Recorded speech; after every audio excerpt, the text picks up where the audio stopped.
아침이 즐거우면 하루가 행복합니다. 안녕하세요. 생방송 아침이 좋다의 김경섭입니다. 8월 5일 수요일 아침 이경림입니다. 지난 3일부터죠. 학교 앞 스쿨존 내에 차량을 불법 주정차하게 되면 주민신고제 대상이 됩니다. 네. 예년보다 많이 줄어들긴 했지만 그래도 아직 잘 모른다는 분들이 꽤 계시더라고요. 네, 그렇습니다. 주민신고제는 스쿨존 내 불법 주정차 차량을 안전신문고 앱으로 신고하는 제도인데요. 지난 한 달간 계도 기간을 거쳤고 8월 3일부터 본격적으로 시행이 됐습니다. 단순히 구청 단속 차량만 피하면 되겠다라고 생각하신 분들은 네. 신고 대상이 된 걸 보고 많이 당황해하시더라고요. 그렇습니다. 과태료도 2배로 올랐습니다. 승용차는 8만 원, 승합차는 9만 원으로 인상이 됐는데 우리 아이들이 학교 앞을 안전하게 마음 편히 오갈 수 있도록 해주자는 의미로 만들어진 제도 아니겠어요? 그럼요. 조금 번거롭더라도 스쿨존 내에 불법 주정차가 근절될 수 있도록 다 함께 노력해 주셨으면 좋겠습니다. 네. 자, 그럼 오늘 날씨부터 먼저 알아보죠. 강혜라 기상캐스터. 네, 강혜라입니다. 네, 어제 저녁에 대전에 갑자기 또 비가 많이 내렸었는데요. 오늘도 장맛비가 또 게릴라성 집중호우가 이어질지 날씨 전해주시죠. 네, 지금 장마전선이 북한 쪽으로 올라가면서 우리 지역의 비는 대부분 소강 상태에 들어갔습니다. 하지만 아직 안심하긴 이릅니다. 열대저압부로 약화된 태풍 하구핏에서 분리된 강한 비구름이 장마전선과 만나면서 우리 지역에 계속해서 많은 비를 뿌릴 것으로 예상됩니다. 오늘 아침부터 시간당 50mm 이상의 매우 강한 비가 쏟아질 수 있겠습니다. 이에 따라 여전히 계룡, 금산, 논산을 제외한 충남 지역과 대전, 세종의 호우경보가 발효 중입니다. 특히나 오늘 밤부터는 강풍특보까지 발효가 되면서 강한 비바람이 예상됩니다. 주변 점검 철저히 하셔야겠습니다. 앞으로 모레까지 100에서 200mm의 많은 비가 쏟아지겠습니다. 산사태와 침수 등 추가 피해가 발생하지 않도록 주의해 주시기 바랍니다. 위성 영상입니다. 태풍이 남기고 간 비구름이 정체전선으로 유입되면서 오늘도 우리 지역에 강하고 많은 비가 내리겠습니다. 지역별 날씨입니다. 한낮에 천안 30도, 아산 31도, 세종 32도까지 올라 폭염이 계속되겠습니다. 충남 서해안은 31도 안팎으로 무덥겠습니다. 현재 서해 중부 전해상에는 풍랑 예비특보가 내려진 가운데 오전부터 바람이 강하게 불겠고 물결도 높게 일겠습니다. 주간 날씨입니다. 다가오는 주말과 휴일에도 비가 내리겠고요. 우리 지역의 비는 다음 주에도 계속될 전망입니다. 날씨였습니다. 네, 이렇게 국지성 호우가 자주 내리다 보니까 네. 지반이 많이 약해져 있습니다. 천안에 이 산사태가 일어나기도 했는데 침수 피해뿐만 아니라 우리가 산사태에도 정말 대비를 잘 해야 될 것 같습니다. 네. 지금 충남 곳곳에 산사태 경보, 주의보가 내려져 있으니까요. 피해 입지 않도록 각별히 유의하셨으면 좋겠습니다. 네. 자, 이렇게 비가 잠시 멈춘 곳에는 또 한창 수해 복구 작업이 이루어지고 있는데 네. 가족 여러분이 계신 그곳은 어떤지 궁금하네요. 그러니까요. 대전에도 침수 아파트 복구 작업이 군인과 자원봉사자 360여 명이 정말 구슬땀을 흘리면서 최선을 다해주고 계신데요. 네. 하루빨리 일상으로 돌아갈 수 있었으면 좋겠습니다. 그래서 오늘은 가족 여러분이 계신 곳에 이야기를 좀 들어봤으면 좋겠는데요. 그래요. 네. 그래서 오늘 사진 사연 주제 이렇게 정했습니다. 8월 5일 우리 동네 기상통신이라고요. 네, 사진 사연 보내는 방법 알려드릴게요. 생방송 아침이 좋다 앱을 내려 받으셔도 되고요. 인터넷 주소창에 아침이좋다.kr 입력하시고 닉네임과 전화번호 쓰면 오늘도 사진과 사연 보내주실 수 있습니다. 사연 보내주시면 저희가 선정해서 선물도 드리니까요. 오늘도 많이 참여해주세요. 네. 수요일 첫 소식 똑주부 Q 이수진 리포터와 함께합니다. 어서 오세요. 네, 안녕하세요. 네. 자, 지금 많은 비 때문에 이 비 피해를 입어서 우리 마음이 많이 가라앉아 있잖아요. 네. 사실 이 장마만 아니면 예년 같으면은 지금이 한창 본격적인 휴가철이라 다들 좀 설레고 들떠 있을 때 아니겠어요? 네. 하지만 뭐 요즘에 뭐 휴가철이라고 떠나지 못하는 분들이 더 많으실 거예요. 예. 내가 살면서 이렇게 비가 퍼부는 건 본 적이 없다라고 말씀하시는 분도 있고요. 네. 여기가 하천인지 작물이 있던 자리인지 구분할 수가 없다. 이 하우스에 잠긴 걸 보면서 긴 한숨을 내쉬는 농민분들도 참 많으신데요. 또 복구할 새도 없이 계속되는 비 소식이 들려서 안타까울 뿐입니다. 이렇게 긴박한 상황이면 지체하지 않고 달려오는 분들이 있죠. 바로 소방관 분들인데요. 우리 지역을 지키는 여성 소방관 두 분을 만나보고 왔습니다. 함께 보시죠. 어떤 사고 현장이든 주저하지 않습니다. 1분 1초 지체할 겨를이 없는데요. 재난재해 현장에 가장 먼저 도착해 시민의 생명을 구하는 소방관. 슈퍼맨도 슈퍼히어로도 아니지만 시민의 안전을 위해서라면 오늘도 달려갑니다. 소방안전, 이 손 안에 있소이다. 뜨거운 열정 속으로 똑주부 큐!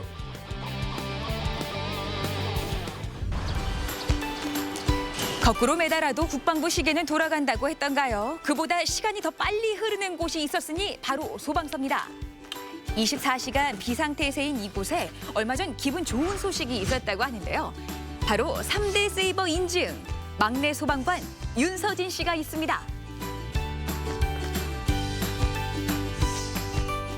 이게 생소한 용어들인데요. 대체 그게 뭐예요? 간단하게 설명을 드려서 하트 세이버 같은 경우는 심정지 환자, 그리고 브레인은 뇌졸중 환자, 급성 뇌졸중 환자, 그리고 트라우마 세이버는 중증 외상 환자에게 출동을 해서 저희가 이제 응급처치를 적절하게 시행을 했을 때 환자의 예후가 좋으면 받게 되는 인증서입니다. 심정지나 급성 뇌졸중, 중증 외상 환자의 경우에는 1분 1초 골든타임이 가장 중요한데요. 환자의 심각성을 한눈에 살피고 재빠르게 대처했다는 걸 인증하는 거죠. 이 모든 걸 다 받는 게 쉽지 않을 것 같은데요. 그렇죠. 쉽지는 않았는데 그래도 저는 제 할 일을 한 건데 이렇게 잘했다고 상장까지 주셔서 저는 더욱더 영광이었던 것 같아요. 예상치 못했던 코로나 시대로 챙겨야 할 건 더 많아지고 구조에도 두려움이 따릅니다. 하지만 응급구조에 있어 한치의 망설임을 느낄 새가 없는데요. 윤서진 소방사, 이제 소방관이 된 지 갓 7개월 된 새내기입니다. 응급구조학과를 나와 병원에서 응급구조사로 근무를 했던 윤 소방관. 재난 현장에서 응급환자의 상태를 파악하고 처치를 수행하는 구조대의 능동적인 모습에 끌렸다고 하는데요. 제가 병원에서 일할 때 그 주황색 제복 입고 들어오는 구급대원을 보면서 저도 그 현장에 같이 있고 싶다라는 생각을 했었고요. 어떻게 보면 남들보다는 늦은 나이지만 도전해서 여기까지 오게 됐습니다. 꿈이 현실이 된 거네요. 강단 있고 똑부러진 성격에 선배들 칭찬도 이어집니다. 코로나19가 현재 만연돼 있는데 항상 씩씩하게 출동하고 그리고 항상 미술을 잃지 않는 스마일 대원이죠. 어머님이 됐든 할아버지가 됐든 아버지가 됐든 가족처럼 되게 꼼꼼하게 챙기려고 하는 모습을 많이 볼 수 있거든요. 그런 면에서 아마 노력하다 보니까 지금 여기까지 오지 않았나.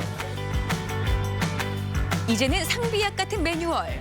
생활 속에 꼭 기억해야 되는 심폐소생술인데요. 응급구조는 타이밍입니다. 최근에 출동 나갔던 경우는 50대 남성분이셨고 화장실에서 쓰러졌다고 보호자가 신고를 한 상황이었고 저희가 도착했을 때는 보호자분이 가슴 압박을 하고 계셨고요. 네. 일단 저희가 한 20분 정도 현장에서 처치를 하고 심장이 돌아온 걸 확인하고 이제 이송을 한 경우가 있었어요. 자, 그럼 심폐소생술 자세히 한번 배워보겠습니다. 먼저 의식 확인이 중요한데요. 괜찮으세요? 환자분 눈 떠보세요. 다음은 가슴에서 배까지 5초에서 10초 정도 호흡이 있는지를 살펴보고 호흡이 없는 경우에 심폐소생술을 실시합니다. 넥타이뼈로 불리는 복장뼈와 명치 중간 그리고 가슴과 가슴 사이를 손바닥 아랫부분을 사용해서 눌러주는데요. 이때 팔과 가슴은 지각을 유지하고 30회 시행합니다. 5cm 깊이로 깊게 누른다고 생각하고 압박해야 됩니다. 가슴 압박 30회를 하고 나서 인공호흡 이해를 해서 이렇게 30대 1로 하는 게 맞고요. 만약에 인공호흡이 어렵다 싶으면 가슴 압박만 하셔도 됩니다. 병원에서도 그랬고 소방관이 된 이후에도 그렇고 누구에게도 부끄럽지 않은 응급구조사가 되고 싶다는 윤서진 소방사. 아직 배울 게 많고 서툰 병아리 소방관이지만 그녀의 당찬 모습만 봐도 아시겠죠? 시민 안전 이상무입니다. 현장에 나갈 때마다 아직도 많이 부족하다는 걸 느껴서 좀 더 열심히 해서 더 많은 생명을 살릴 수 있는 구급대원이 되도록 노력해야겠습니다. 자, 다음으로 만나볼 필승. 화재 현장에 남아있을지 모를 숨은 1%를 찾아라. 올해로 소방관 14년 차 용감한 그녀 이윤우 소방장입니다. 경찰의 과학수사대가 있듯이 저희 소방에는 화재 조사관이 있어서 저희 화재 원인을 밝혀내는 중점적인 업무를 하고 있습니다. 화재 원인을 밝히고 피해 규모를 조사하는 게 바로 화재 조사관인데요. 화재 신고가 들어왔을 때부터 진압한 이후까지 현장에 사는 분들이죠. 화재 조사팀들 모두가 그 수고로움을 다 알고 있을 테지만 그 중에서도 이은우 소방장 어떤 분이에요? 업무를 하면서 세밀하고 세심하게 그런 부분까지 잘 포착을 해내기 때문에 미국 화재 폭발 자격증도 가지고 있고 이번에도 얼마 전에 그 위험물 산업기사도 취득을 해가지고 꾸준히 자기 개발을 하는 그런 직원이라고 생각하고 있습니다. 현장 감식을 할 때면 증거물로 퍼즐을 맞춘다고 생각하는 이은우 소방장.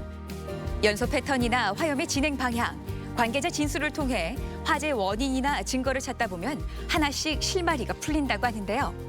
그녀의 꼼꼼한 성격과 딱 맞아떨어지는 업무입니다.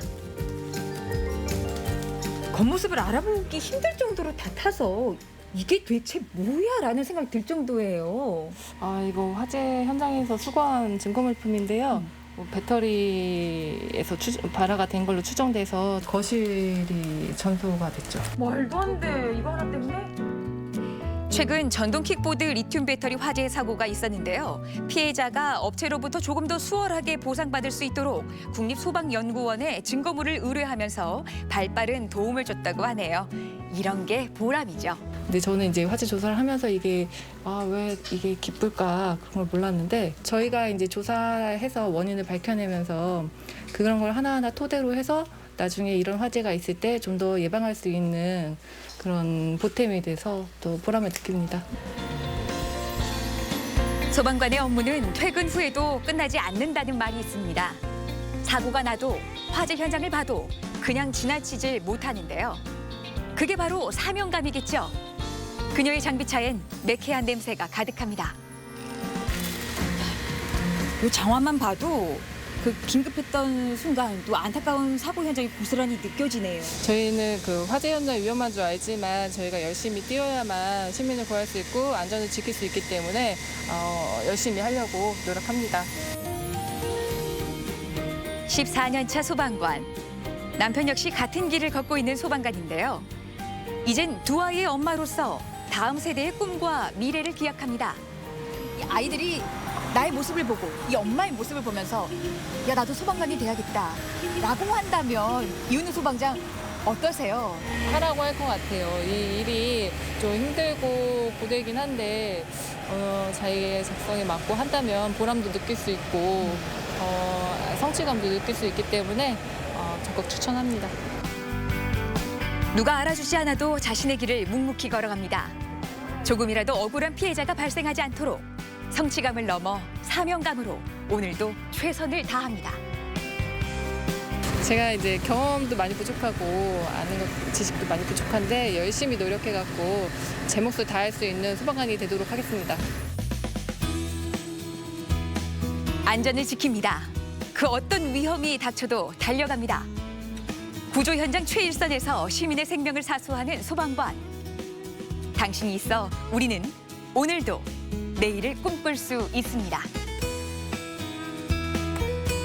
와, 네. 네, 가녀린 몸에서 풍기는 그 포스가 정말 믿음직스러웠는데요. 대전 최초의 3대 세이버라고 하셨는데 환자의 상태만 보고 초기 대처를 잘 하신 거잖아요. 이런 분들만 계시면 정말 든든할 것 같습니다. 네, 그렇습니다. 심정지 환자의 생명을 소생하는 하트 세이버, 또 급성 뇌졸중 환자의 후유증을 최소화하는 브레인 세이버, 또 중증 외상 환자의 생명 유지와 함께 장애율을 최소화시키는 데 도움을 주는 트라우마 세이버까지 3대 세이버 인증을 받았다는 건데요. 그 병원에서 다양한 경험을 하면서 익힌 것이기 때문에 받은 네. 거지 겸손하게 말씀하시지만 이게 네. 쉬운 일이 아니라고 하네요. 정말 덕분입니다라는 말이 저절로 나오더라고요. 그래요.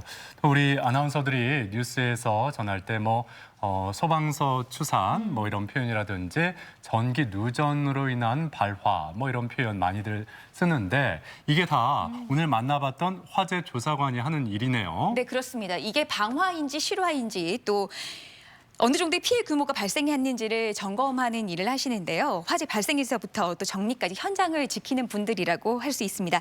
제가 만나본 여성 소방관들뿐만이 아니죠. 모든 소방관들 소명의식과 사명감이 없다면 할 수 없는 일인데요. 다시 한번 고맙습니다라는 인사를 여기서 전하고 싶네요. 그래요. 비 피해 현장이나 사고 현장에서 지금도 구슬땀을 흘리고 있는 우리 119 소방대원 여러분, 다치지 마시고 안전하게 구조활동 잘 펼쳐주시기를 응원하겠습니다. 네. 자, 이어지는 순서 아침엔 퀴즈입니다.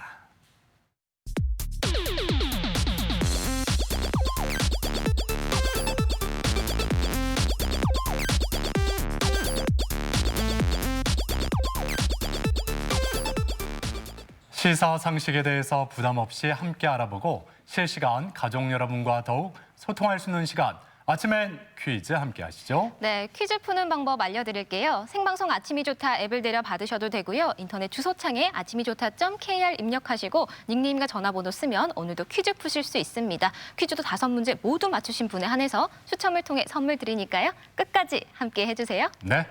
자, 앞서 소개해드린 119 소방구조대원처럼 우리 이순희 리포터가 가족 여러분이 퀴즈에 있어서 SOS를 치면 언제든지 달려가지 네. 않습니까? 예. 네, 그동안 쭉 이어지는 비로 많이들 지쳐 계실 텐데요. 활기찬 아침 보내시라고 준비했습니다. 첫 번째 문제 함께 풀어보시죠. 3, 2, 1.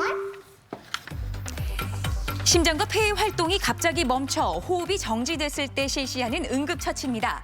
인공호흡과 흉부 압박 등을 통해 혈액을 순환시켜주는 응급처치법. 뭐라고 할까요? 1번 라이스 요법, 2번 심폐소생술, 3번 하임리히 요법. 네, 3가지 다 중요한 응급처치법이긴 하잖아요. 네. 그런데 뭐 심장과 폐가 정지됐을 때 응급처치하는 거니까 그 말을 잘 줄여보면 정답은 쉽게 고르실 수 있을 것 그래요. 같고요. 심장과 네. 폐가 좀 들어간 단어라는 말씀이죠. 네, 예. 저도 예전에 그 마네킹을 두고 한번 실습을 해본 적이 있는데 배워두니까 굉장히 든든하고 또 네. 좋더라고요. 그래요. 네. 예. 막상 막닥뜨리면 당황부터 되지 않겠냐라고도 걱정들 많이 하시는데 요즘 배우고 익히려는 분들 참 많으시죠? 정답 확인해 보겠습니다. 보여주세요. 정답은 2번 심폐소생술이었습니다. 호흡이나 심장 박동이 멈췄을 때 인공적으로 호흡과 혈액순환을 유지해주는 응급처치법입니다. 심정지 발생 후 4분에서 5분이 지나면 뇌가 손상을 받기 때문에 심정지 목격 즉시 심폐소생술을 시작해야 됩니다.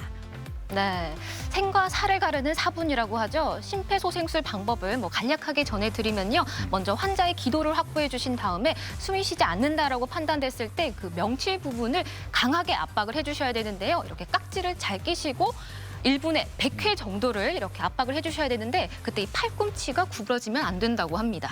그렇군요. 네. 예, 팔꿈치가 구부러지지 펴져서. 않도록. 네. 예.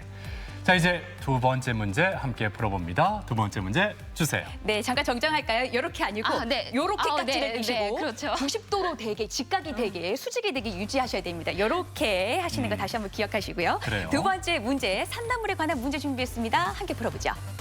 3, 2, 1. 숲속에 서식하는 여러 해살이 풀입니다. 들깻잎을 닮은 잎과 선명한 푸른색이 특징인데요. 샐러리와 미나리의 향기를 합친 독특한 향이 나는 이 나물은 무엇일까요? 1번 참나물, 2번 취나물, 3번 곰취. 네. 8월 제철 음식이기도 하고요. 네네. 겉절이며 샐러드며 무침이며 다양한 요리에 활용이 되기도 하는데 저는 무엇보다 친구가 예전에 이 파스타에 이걸 한번 넣어준 적이 있는데요. 네네네. 참 맛있더라고요. 참 맛있었어요? 네. 참말이에요? 참말입니다. 네. 그렇군요. 아 그리고 예. 참참참 네. 이거 갑자기 네, 갑자기 다시 한번 해주세요. 참참참. 아, 네. 예. 한 대 확보. 네. 자, 아주 넉넉한 힌트였습니다. 네. 요거 100% 가까운 정답률 보일 것 같은데요. 시간 모두 썼고요. 정답 보여주세요. 정답은 1번 참나물이었습니다. 사냥과의 여러 해살이 풀입니다. 베타카로틴이 풍부한 대표적인 알칼리성 식자재인데요. 산나물 중에서도 맛과 향이 뛰어나서 주로 생채로 활용하고 또 김치나 부침개 다양한 요리에 사용이 됩니다. 네. 이 참나물은 실온에서 오래 보관할 경우 잎이 빨리 시들고 영양 성분이 파괴돼서 일찍 드시는 게 좋다고 합니다. 신문지나 키친 타올에 싸서 분무기로 이렇게 물을 뿌려준 다음에 냉장고에 보관하면 3, 4일 정도는 이렇게 신선하게 보관할 수 있다고 하니까 네. 이 점도 참고하셨으면 좋겠습니다. 자, 이제 세 번째 문제로 향해 달려갑니다. 세 번째 문제 주세요. 네, 세 번째 문제는 OX 퀴즈 준비했습니다. 지난 30일이었습니다. 무려 31년 만에 주택임대차 보호법이 개정이 됐는데요. 새롭게 바뀐 주택임대차 보호법에 관한 문제입니다. 함께 풀어보죠. 3, 2, 1. 전월세 계약 연장 시 임대료는 직전 계약액의 5%까지 인상할 수 있다. 맞으면 O, 틀리면 X입니다. 네.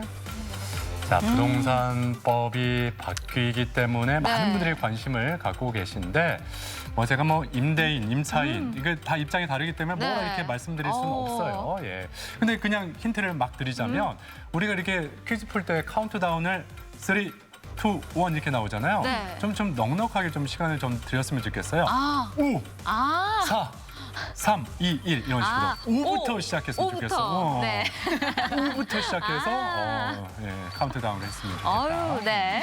막 드리는 힌트네요. 예. 좀 혼란스러운 그런 때인 건 분명한데요. 시간 모두 썼습니다. O냐 X냐 여러분의 선택도 궁금하네요. 정답 보여주세요. 정답은 O가 맞습니다. 개정된 주택임대차 보호법에 따르면 전월세 계약 연장 시 임대료는 직전 계약액의 5%를 초과 인상할 수 없고요. 세입자는 2년의 계약갱신을 요구할 수 있습니다. 네. 네. 주택임대차 보호법 개정안이 시행되면서 세입자는 1회의 계약갱신 요구권을 보장받았는데요. 다만 주택의 주인이나 또 직계 존속이 실제로 거주하게 될 경우에는 계약갱신 요구를 거부할 수 있다고 합니다. 네. 자, 이제 네 번째 문제 풀어봅니다. 네 번째 문제 주세요. 네, 아침엔 퀴즈 벌써 네 번째 문제까지 다가왔네요. 문제 한번 풀어보죠. 보여주세요. 3, 2, 1. 북태평양 서남부에서 발생해 아시아 대륙 동부로 불어오는 열대성 저기압입니다. 세찬 바람과 함께 큰 비를 내리는 이것은 무엇일까요? 1번 폭풍, 2번 장마, 3번 태풍. 네. 다 비슷비슷하죠. 네. 예. 근데 그냥 이렇게 좀 헷갈린다 싶을 때는 네. 제가 항상 말씀드리지만 사람 이름이라고 생각을 한번 해보세요. 네. 그래서 만약에 내 자녀나 손자, 손녀에게 장명을 해주고 싶을 때 어떤 이름이 그나마 난지 폭풍아 부르시겠어요? 장마야 부르시겠어요? 태풍아 부르시겠어요? 뭐 개인 차는 있겠지만 네. 그냥 딱 들었을 때 그래도 그냥 좀 무난한 거 사람 이름에 빗대었을 때. 네. 뭐 만화 캐릭터 중에 강태풍 있지 않았나요? 네, 시간 다 됐어요. 네. 예. 뒤늦게 해주셨습니다. 네, 1번, 2번, 3번 여러분의 선택 궁금합니다. 정답 보여주세요. 정답은 3번 태풍이었습니다. 북태평양 서부에서 발생하는 열대 저기압 중에서도 중심 부근의 최대 풍속이 17m/s 이상으로 강한 폭풍우를 동반하는 자연현상을 말합니다. 네. 제4호 태풍 하구핏이 이 중국 남부 지역에 상륙하면서 우리 지역은 이렇게 비켜갔잖아요. 네. 우리나라는. 하지만 그 간접적인 영향으로 이번 주 내내 많은 비가 또 예보돼 있습니다. 더 이상 비 피해 없었으면 하는 바람이고 네. 우리 모두 이 시기를 잘 이겨냈으면 좋겠습니다. 자, 이제 오늘의 마지막 문제, 5번째 문제 풀어봅니다. 문제 주세요. 네, 아침엔 퀴즈 마지막 문제는 우리말 문제로 준비했습니다. 함께 풀어보시죠. 3, 2, 1. 다음 중 여럿 가운데서 한 아이가 술래가 되어 숨은 사람을 찾아내는 아이들 놀이를 이루는 표준어로 알맞은 것은 무엇일까요? 숨박꼭질, 2번 숨바꼭질. 어떻게 쓸까요? 네. 숨박꼭질이냐, 숨바꼭질이냐. 네. 예. 또 어떤 분들은 좀 급한 분들은 뭐 이렇게 쉬운 문제를 내 하시면서 얼른 답을 네. 고르셨는지 모르겠는데 많은 분들이 알고 계신 그거라면 저희가 굳이 이걸 왜 문제로 내겠습니까? 그러니까요. 그렇죠? 네. 예. 좀 이상하다. 이런 거였어? 이렇게 의아해할 수 네. 있는 그런 게 답일 수 있다는 말씀이죠. 분명히 지금 말씀하신 것처럼 보기 1번과 2번을 보면서 갸우뚱하신 분들 계실 것 같습니다. 예. 시간 모두 썼고요. 어떻게 쓰는지 보여주세요. 숨바꼭질 이렇게 씁니다. 여럿 가운데서 한 아이가 술래가 되어 숨은 사람을 찾아내는 아이들 놀이와 또 헤엄칠 때 물속으로 숨는 짓 그리고 무엇이 숨었다 보였다 하는 일을 뜻하는 표준어죠. 네. 네, 아침엔 퀴즈 오늘도 5문제 모두 풀어봤습니다. 많은 분들이 함께해 주셨는데요. 5문제 모두 맞추신 분에 한해서 추첨을 통해 선물 드립니다. 네, 그리고 참여해주신 모든 가족 여러분께 다시 한번 감사의 말씀 드립니다. 자, 앞서 똑주부 큐 그리고 아침엔 퀴즈까지 이수린 리포터가 함께했습니다. 수고하셨습니다. 고맙습니다.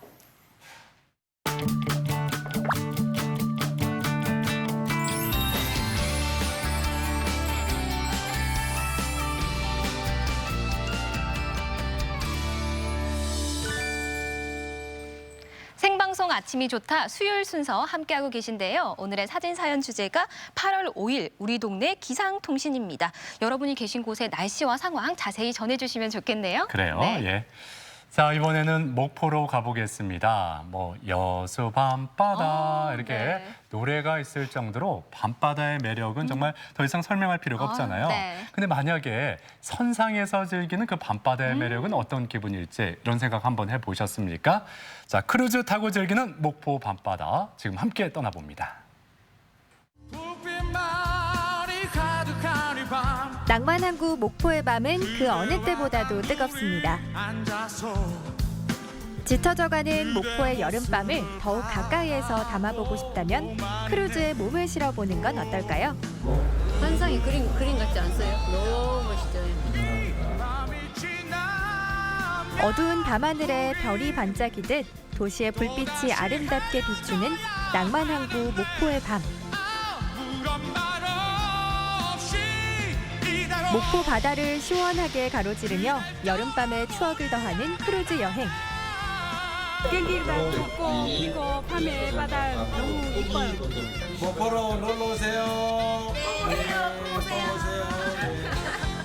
깊어져가는 여름 목포 크루즈 여행 어떠세요?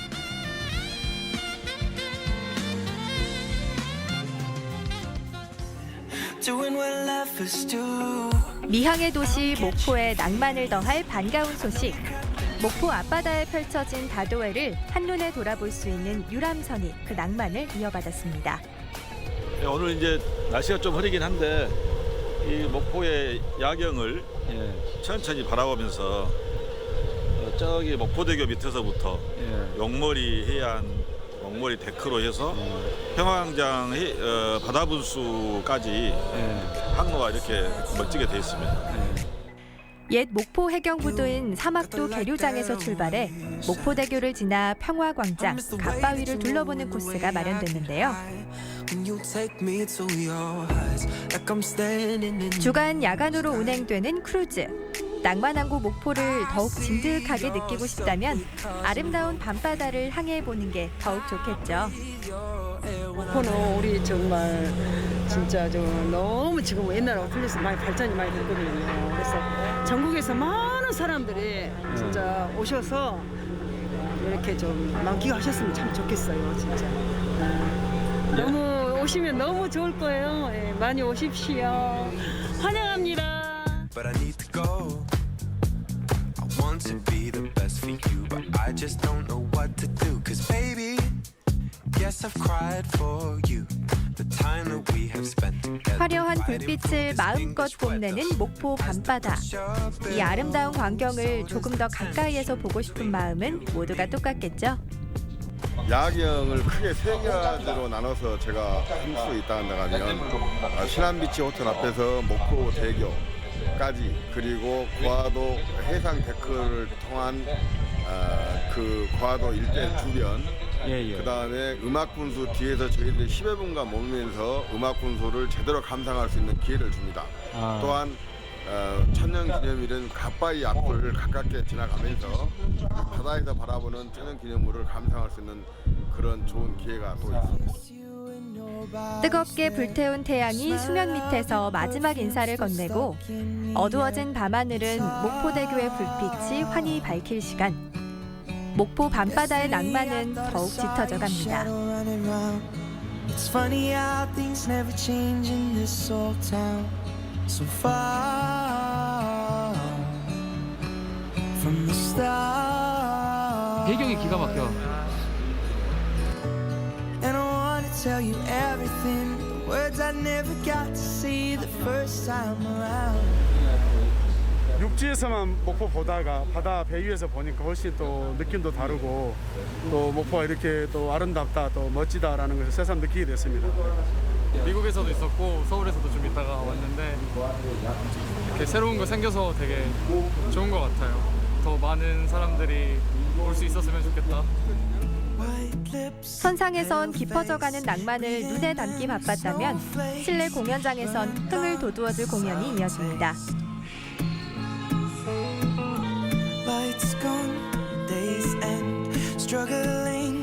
아름다운 불빛이 감싸는 케이블카의 높은 주탑을 지나 평화광장으로 뱃머리를 돌려봅니다. 도시에서 이렇게 놀러 와서 저녁에 이렇게 가족끼리 뭐 연인끼리 친구들끼리 이렇게 목포의 야경을 보면서 여기가 파도가 없잖아요. 조용하면서 야경을 보면서 이렇게 즐겁게 술도 마시고 하는 좋은 추억을 갖고 갈 것 같아요. 네. 다들 그럴 것 같아요. 아마 와서 보시면 다들 만족하실 것 같다 그런 생각이 듭니다.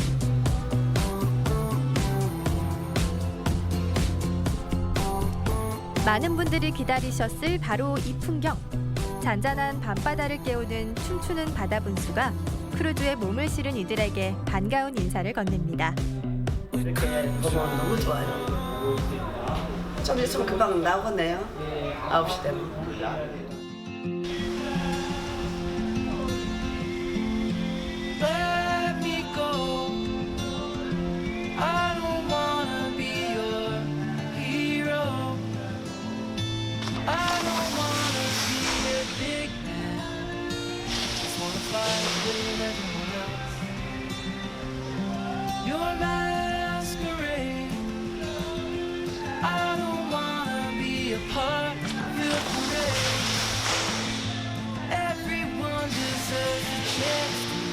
낭만적인 풍경들이 배전을 스치는 지금 이 시간.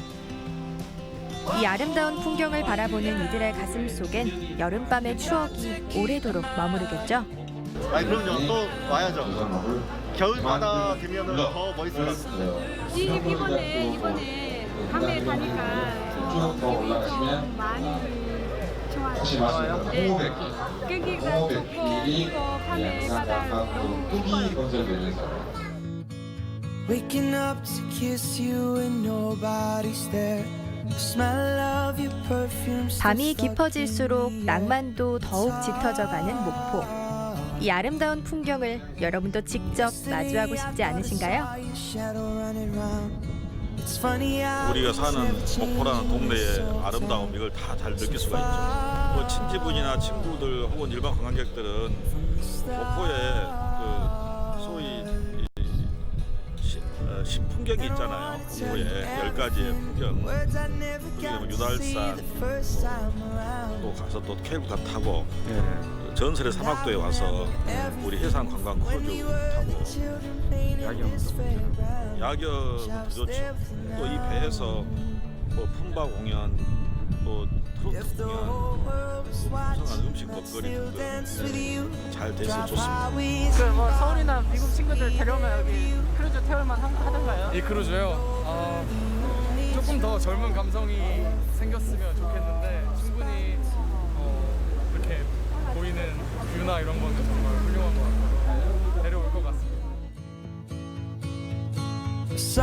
저마다의 낭만을 가슴에 담고 목포 사막도 크루즈에 몸을 실어보세요. 한여름밤의 꿈이 여러분의 눈앞에 펼쳐집니다. 네, 목포의 매력을 만나볼 수 있는 그런 여행이었습니다. 네. 이 목포에는 해상 케이블카가 설치되어 있는데 낮에는 이 케이블카 타고 목포를 내려다보고 또 밤에는 선상에서 한눈에 이렇게 시내를 조망해 보면 참 좋을 것 같습니다. 네, 그렇습니다. 이 목포의 아름다움을 낮과 밤 2배로 즐겨볼 수 있을 것 같은데요. 하루에 2회 운영된다고 하니까 남도 여행 계획하신 분들은 참고해 보시면 좋을 것 같죠? 그래요. 네. 이 목포도 휴가 계획에 한번 포함해 보시는 거 괜찮을 것 같습니다. 네. 이 중부지방은 이렇게 연이은 폭우로 인해서 아무래도 휴가를 좀 중부지방 쪽으로 떠나기는 좀 부담스럽잖아요. 그래서 남부지방 쪽으로 많은 분들이 휴가 계획 세우지 않았을까 이런 생각도 드는데 또 지금 남쪽에는 폭염이 며칠째 이어지고 있습니다. 네. 예, 날씨를 정말 종잡을 수가 없어요. 그러니까요. 이런 변화무쌍한 날씨 속에서 사람만큼이나 예민한 것이 바로 자동차잖아요. 그렇죠. 예. 네, 오늘은 여름철 폭염 속 차량 관리법에 대해서 대덕대학교 이호근 교수님과 이야기 나눠보도록 하겠습니다. 네. 어서 오세요. 네, 안녕하세요. 안녕하세요. 예. 네. 대전, 세종, 충남에도 많은 비가 내리면서 비 피해가 속출하고 있는데 네. 이게 비가 많이 올 때 이게 운전할 때 좀 무섭기도 하거든요. 근데 그 여름철 빗길 운전이 겨울철 그 눈길 운전 못지않게 위험하다고 하는데 실제로 어떤지부터 좀 짚어주시죠. 예, 이게 어쩌다 폭우가 내리는 게 아니고 한 달 내내 정말 주구장창 비가 오고 있거든요. 그래서 예. 비 피해가 상당히 심하고 방금 말씀하신 것처럼 겨울철보다 오히려 방심을 하기 때문에 예. 겨울철에는 미끄럽다는 걸 인지하고 속도를 많이 낮춥니다만 여름철에는 조금 안전하다고 착각을 하거든요. 네. 일반 시내 도로에서도 일단은 보행자들도 우산을 깊이 내렸으면서 좌우를 살피지 않고 건너기 때문에 워셔액이나 와이퍼 같은 거 점검을 통해서 시야 확보 중요하고요. 네. 일반 국도를 달릴 때 보면은 실제 물이 비가 계속 내리고 있기 이런 상황이기 때문에 실제 타이어가 1.6mm 이상 남아 있어야 된다는 법적 한도가 있습니다. 그런데 1.6mm 이상 남아 있을 때도 지금과 같이 폭우가 집중될 때는 물 깊이가 깊다 보니까 제동거리가 길어지고 수막 현상이 발생할 수 있습니다. 그런데 이 제동거리라는 것이 마른路面에 비해서 새 타이어도 약 25% 길어지고 오래된 마모된 타이어는 40에서 50% 길어지기 때문에 평소보다 2배 이상 안전거리를 유지하시고요. 그다음에 비가 많이 내릴 경우에는 20에서 50%까지 감속하는 요령이 필요합니다. 그리고 일반 국도 운행하다 보면은 물웅덩이 만날 때 있거든요. 물웅덩이가 좌우가 똑같지 않을 경우가 있습니다. 작아 보이면 방심하지 마시고요. 좌측 바퀴만 혹시 물웅덩이를 지나가게 되면 그쪽으로 핸들이 갑자기 꺾이면서 그 토크 스티어링이 발생하는데 놀라서 차량을 원상복귀하고자 반대로 돌릴 경우에는 차량 뒷바퀴가 좌우로 심하게 흔들리는 피쉬테일 현상이 발생하고요. 차량 제동력을 잃고 거동을 컨트롤할 수 없습니다. 대형 사고가 발생하는데 유의할 사항은 이런 물웅덩이 만나기 직전에 속도를 낮추시고요.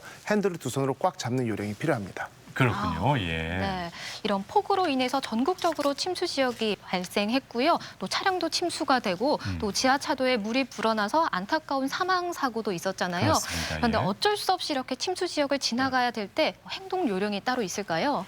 예, 일단은 뭐 눈에 익숙한 지역 같은 경우는 물 깊이를 예상할 수 있습니다만 그렇지 않은 지역은 가장 좋은 것은 피해가는 게 가장 좋습니다. 우회도로를 이용하는 게 좋지만 어쩔 수 없이 통과를 해야 될 경우에는요. 일단 속도를 미리 충분히 낮춥니다. 일부 운전자의 경우에는 빠른 속도로 휙 지나가고자 하는 분들이 있는데요. 상당히 위험하고요. 속도를 충분히 낮춘 후에 저속으로 한 번에 통과를 하는데 특히 예전 차량 같은 경우는 수동 변속기일 경우는 기아 변속을 하면 안 됩니다. 에어컨 반드시 끄시고요. 그렇게 통과를 하는데 이번에 부산에서 인명사고 발생한 것처럼 앞뒤 차량들이 연이어 달리다 보면은 앞 차량이 정차했을 경우에 밀려 서면서 물이 올라오는 경우가 발생하거든요. 그래서 앞 차량이 완전히 다 통과한 이후에 후미 차량들은 따라가는 요령이 필요하고요. 또 한 가지 대형 차량들, 버스나 트럭들이 지나갈 경우에는 좌우로 물이 갈라지면서 물 깊이가 낮아질 수 있습니다. 하지만 이때 바로 따라가다가는 혹시 앞에 있는 대형 트럭이 정차할 경우에 좌우로 갈라졌던 물이 다시 모이면서 오히려 침수 피해가 심해질 수 있기 때문에 이런 부분도 주의하셔야 합니다. 네. 아무튼 이렇게 침수 차량이 발생하다 보면은 중고차 매물로 또 많이 나오잖아요. 수리 후에. 그래서 중고차를 사려고 계획했던 분들도 이 시기만큼은 좀 피하게 된다고 하는데 사실 이게 복불복 아니겠습니까? 그래도 육안으로 이게 침수 차량인지 아닌지 확인할 수 있는 방법 뭐 없을까요? 예, 뭐 몇 가지가 있습니다. 우선 가장 쉽게 말씀하실 수 있는 부분이 안전벨트를 끝까지 당겨봅니다. 완전히 끝까지 당겨보면 안에 침전물이나 흙이 묻어 있는 경우가 있고요. 각종 고무 패킹류나 특히 C가잭 같은 걸 빼보면 침수 차량 같은 경우 안에 그 침전물이 묻어 있을 수 있거든요. 예전 차량 같은 경우는 스페어 타이어를 드러내면 그 안에 모래나 흙이 잔존물로 남아 있는 경우도 있는데 최근에는 이러한 것들을 악용을 해서 방금 말씀드린 내용들을 새 제품으로 갈아서 침수 차량인지 아니게 확인하기 어렵게 만드는 경우도 있는데요. 실제 침수가 될 경우에 모든 부위를 다 새 부품으로 교체할 수는 전혀 없습니다. 그래서 차량을 A필러나 이런 부분을 뜯어보면 물이 찬 부분까지는 반드시 녹이 슬어 있습니다. 그래서 일정 높이까지 부식이 발생해 있으면 이게 침수차다 이렇게 확인하실 수 있고요. 특히 엔진룸을 열었을 때 각종 전선들이 새 걸로 교체돼 있다. 그리고 그런 부분들이 부식이 발생해 있다라고 하면 이건 반드시 뭐 침수 차량이다 이렇게 확인할 수 있고 또 단기간에 차주가 여러 번 바뀐 경우도 침수 차량이다 이렇게 확인할 수 있는데 일반적으로 보험 처리를 할 경우에는 자차 보험 때문에 카 히스토리 등에서 침수 여부를 확인할 수 있습니다만 우리나라 차량 보험 가입자 중에 약 40% 정도가 자차 보험에 가입돼 있지 않기 때문에 지금 말씀드린 것과 같이 침수 차량 그 판별하는 요령을 익숙하게 이제 본인이 알고 있는 게 상당히 중요하다 이렇게 볼 수 있습니다. 네, 방금 말 설명해 주신 부분 잘 참고해서 중고차 매매하시면 좋을 것 같고요. 이제 본격적으로 여름철 폭염에 대해서 이야기를 나눠볼까 하는데 폭염 시 차량 관리 어떤 점부터 주의를 하면 좋을까요? 예, 가장 기본적으로 오일류나 뭐 벨트류 점검 중요하고요. 조금 전에 말씀드린 것처럼 타이어 사고가 가장 많이 발생하기 때문에 일반 고속도로에서 운전자 부주의가 아니고 차량 결함 사고의 63%가 타이어 관련이거든요. 공기압이나 트레드 체크하시고요. 기타 이제 고무 벨트나 이런 패킹류를 체크하셔야 되는데 제 지인께서도 좀 오래된 차량입니다. 여름철에 전화가 왔는데 엔진룸에서 갑자기 연기가 피어올라서 보니까 라디에이터 연결 배관에 그 벨트가 느슨해지면서 빠져가지고 물이 쏟아져 나온 이런 피해 있거든요. 그래서 이런 벨트 부분 점검 철저히 해주시기 바라고요. 그다음에 엔진룸 같은 경우 화재 발생할 위험성이 상당히 높습니다. 여름철에는 엔진룸 내부 온도가 200도 이상 올라갈 경우도 있고요. 잘 식지 않습니다. 평소에 엔진룸 청소 소라기 마련인데요. 그 안쪽에 어떤 먼지나 낙엽이나 종이 조각이나 아니면 기름 이런 오염 물질들이 고열에 의해서 화재 발생하고 연결될 수 있기 때문에 이런 부분에 대한 청소 철저히 해주시는 것도 여름철 차량 화재 대비할 수 있는 좋은 방법이라고 볼 수 있습니다. 네. 또 그 무더위 속에 장시간 에어컨을 켜고 운행하다 보면은 온도 게이지에 경고등이 들어오기도 하는데 이럴 때는 어떻게 대처해야 될까요?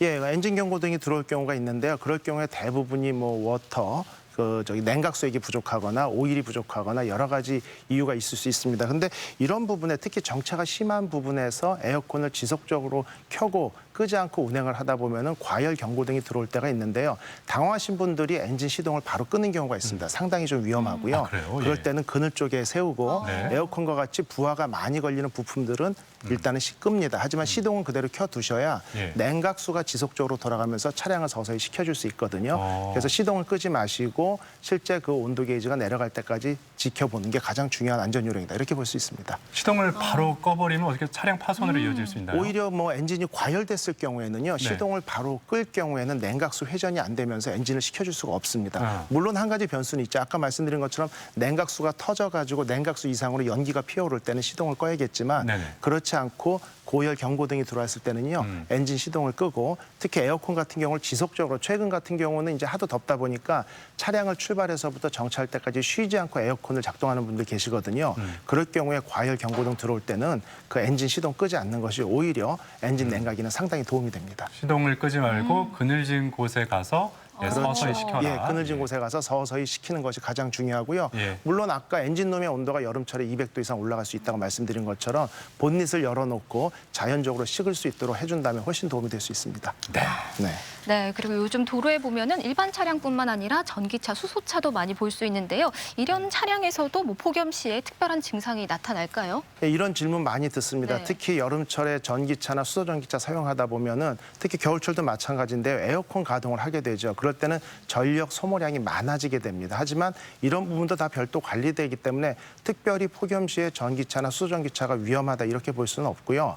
결국은 연비처럼 전비가 떨어집니다. 배터리의 효율이 다소 떨어질 수 있다. 이 부분만 명심하시면 되고요.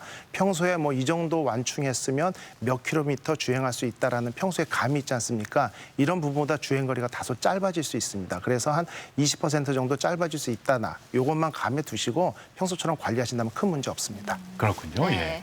여름철 차량 정비도 중요하지만 장시간 운행하다 보면 졸음 운전을 할 수가 있기 때문에 우리가 경각심을 가져야 되지 않습니까?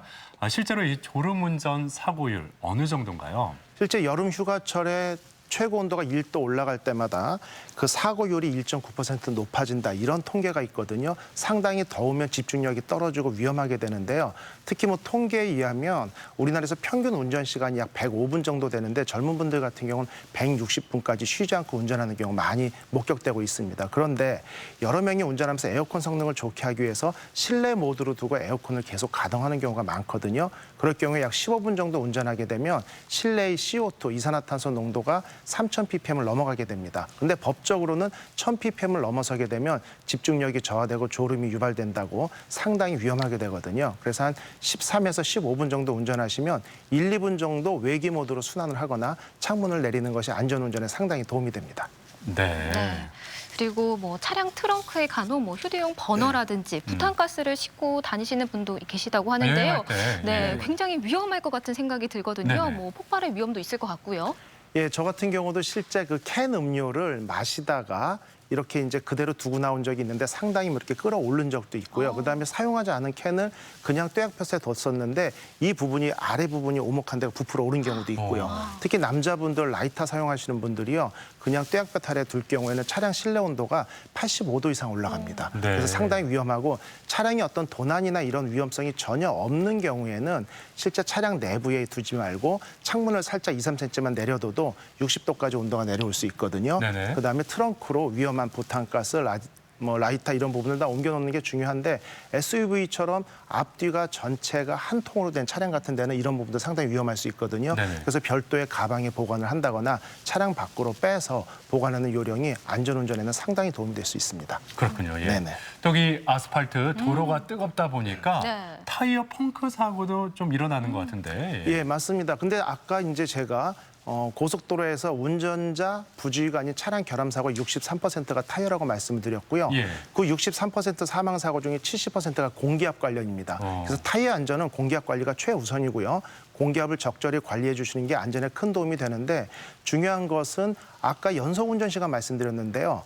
운전자가 교대로 운전하면서 피곤하지 않다 하더라도 타이어는 2시간 정도 운행하면 20분 정도 쉬어주면서 식혀주는 것이 안전에 상당히 도움이 될 수 있습니다. 근데 그 여름철에는요, 네네. 그 공기압을 뭐 완전히 끝까지 이렇게 가득 채우는 게 좋을까요? 아니면 약간 좀 여유를 남겨놓는 게 좋을까요? 실제 적정 공기압이라고 해서 그날 기온, 그날의 최고 기온일 때 적정 추천 공기압, 일반 차량이나 보면은 도어 프레임이라고 하죠. 운전석 문을 열면 그 프레임에 최적의 공기압이 써 있습니다. 네. 그리고 그 부분을 잘 확인이 어려울 경우에는 운전자 매뉴얼 뒷부분에 적정 공기압이 써 있는데 최근에 출시된 승용차 같은 경우는 33에서 34 정도고요. 일반 SUV는 뭐 37 내외 정도 되는데 그 공기압을 그날 가장 뜨거운 시간에 넣는 게 중요한데 더 중요한 요령은 일반 운전자들이 차를 몰고 가서 카센터에 가서 공기압 보충해 주세요 하거든요. 네네. 몰고 가는 순간 타이어 온도는 올라가 있죠. 예. 그렇기 때문에 식었을 때 그 적정 공기압을 넣어주는 게 가장 중요합니다. 그렇군요. 그렇기 때문에 한 10% 올려준다. 이렇게 인식하시는 것이 안전에 도움이 됩니다. 네. 자, 이렇게 오늘 이 차량 정비 그 요령에 대해서 네. 자세히 알아봤는데 오늘 함께 알아본 정보 참고하셔서 안전사고에 더욱 유의하셨으면 좋겠습니다. 예. 네, 지금까지 이호근 교수님과 함께했습니다. 도움 말씀 고맙습니다. 고맙습니다. 수고하셨습니다. 계속해서 우리 지역 날씨 알아보죠. 강일하 기상캐스터. 네, 지금 장마전선이 북쪽으로 올라가면서 우리 지역은 비가 대부분 소강 상태를 보이고 있습니다. 하지만 아직 안심하긴 이릅니다. 열대저압부로 약화된 태풍 하구핏에서 분리된 강한 비구름이 장마전선과 만나면서 우리 지역에 계속해서 많은 비를 뿌릴 것으로 예상됩니다. 오늘 아침부터 시간당 50mm 이상의 매우 강한 비가 쏟아질 수 있겠습니다. 이에 따라 여전히 계룡, 금산, 논산을 제외한 충남 지역과 대전, 세종에 호우경보가 발효 중입니다. 특히나 오늘 밤부터는 강풍특보까지 발효가 되면서 강한 비바람이 예상됩니다. 주변 점검 철저히 하셔야겠습니다. 앞으로 모레까지 100에서 200mm의 비가 더 내리겠습니다. 산사태와 침수 등 추가 피해가 발생하지 않도록 각별히 주의하시기 바랍니다. 위성 영상입니다. 태풍이 남기고 간 비구름이 정체전선으로 유입되면서 우리 지역에 매우 강한 비가 쏟아지겠습니다. 지역별 날씨입니다. 한낮에 천안 30도, 아산 31도, 공주 32도, 대전 31도로 폭염이 계속되겠습니다. 충남 서해안은 31도 안팎으로 무덥겠습니다. 현재 서해 중부 먼바다에는 풍랑주의보가 발효 중인 가운데 바람이 강하게 불겠고 물결도 3m까지 높게 일겠습니다. 주간 날씨입니다. 다가오는 주말과 휴일에도 비가 내리겠고요. 우리 지역의 비는 다음 주에도 계속될 전망입니다. 날씨였습니다. 생방송 아침 좋다는 항상 가족 여러분의 참여를 기다립니다. 좋은 방송 소재 있으면 언제든지 연락만 주시면 되겠습니다. 네, 계속해서 시청자 여러분들의 이야기 만나보도록 할 텐데요. 오늘의 사진 사연 주제 8월 5일 우리 동네 기상통신이었습니다. 한 분씩 만나보도록 할게요. 저는 7353번님, 저는 서산 예천동에 살아요. 아침에 일어났더니 날씨는 흐리고 비가 오기 시작하네요. 지긋지긋한 장마 빨리 지나갔으면 좋겠습니다. 네, 같은 마음이네요. 그래요. 서산 쪽에 빗방울이 떨어지기 시작했군요. 네. 예. 0392번님, 여기는 시골 마을인데요. 작은 하천이 비가 많이 온 후 세차게 흘렀어요. 현재는 맑고 깨끗한 물이 흐르고 있습니다. 제 마음도 맑고 깨끗해지는 듯하네요. 네. 8099번님, 여기는 아산 모종동입니다. 비가 많이 온 뒤에 날씨가 아직도 흐리네요. 지금도 비가 조금씩 내리고 있는데 이제 비가 그만 좀 왔으면 좋겠습니다. 네. 천안 아산 쪽에도 침수 피해가 상당하다고 하는데. 네. 예. 3543번님, 아산 용화동인데요. 어제는 해가 났었는데 갑자기 흐려지고 비가 내리기 시작하네요. 이제 비가 그만 왔으면 좋겠습니다. 비로 피해 입으신 분들 힘내시고 파이팅입니다. 네, 3543번님도 힘내시기 바랍니다. 네. 4670번님, 대전 서구 관저동입니다. 종잡을 수 없는 날씨입니다. 네. 아직은 폭풍 전야처럼 조용한데 하늘이 맑아 보여도 외출 시에 우산은 필수로 챙겨야 될 것 같습니다. 모두 비 피해 조심하세요. 예. 네. 갑자기 내리니까 아유. 정말 우산 항상 휴대하고 다녀야 됩니다. 네.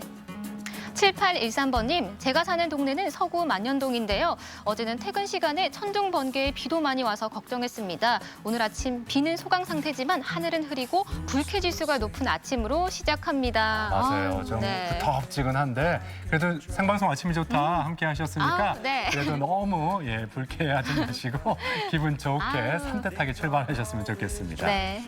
7658번님, 세종은 현재 이슬비가 내려서 시야가 뿌옇게 보입니다. 이번 장맛비로 강물이 불어나 있으니까 금강변 산책할 때 주의하셔야겠습니다. 네. 모두 조심 또 조심 이렇게 외쳐주셨습니다. 네. 예. 자, 이제 내일 모레면은 절기상 입추인데 좀 입추 같은 느낌이 전혀 안 들고 있지만 네. 그래도 우리가 이 비 피해 입지 않도록 이 시기 모두 힘을 합쳐서 잘 이겨내길 바라겠습니다. 네, 사연 가운데 선정해서 선물 보내드리겠고요. 사진 사연 보내주신 모든 분들께 감사드립니다. 예술 작품의 사회적 메시지를 담은 특별한 전시회가 열리고 있습니다. 포스트 코로나 시대에 맞닿은 인간과 환경, 그리고 아시아 여성 작가들의 시선이 투영된 사회 속 여성 이야기까지 금요일 문화나들이에서 만나보겠습니다. 언택트 관광지로 여행을 떠나는 날 따라 와유, 이번엔 충남 당진으로 갑니다. 힐링 포인트가 있는 삼선산 수목원과 삽교호 함상공원까지 여유롭게 즐기는 당진으로의 여행, 날 따라 와유에서 만나보시죠. 네, 생방송 아침 좋다. 내일은 메이저리거 류현진 투수 네. 선발 등판 중계방송 때문에 하루 쉬고 모레 금요일에 다시 인사를 드리겠습니다. 네, 토론토와 애틀란타의 경기가 펼쳐지는데요. 류현진 선수가 선발하는 만큼 많은 응원 부탁드립니다. 네, 자 오늘 하루도 비 피해 입지 않도록 모두 무탈하게 또 건강하게 보내셨으면 좋겠습니다. 저희는 금요일 아침 7시 50분에 다시 인사드리겠습니다. 함께해 주신 여러분 고맙습니다.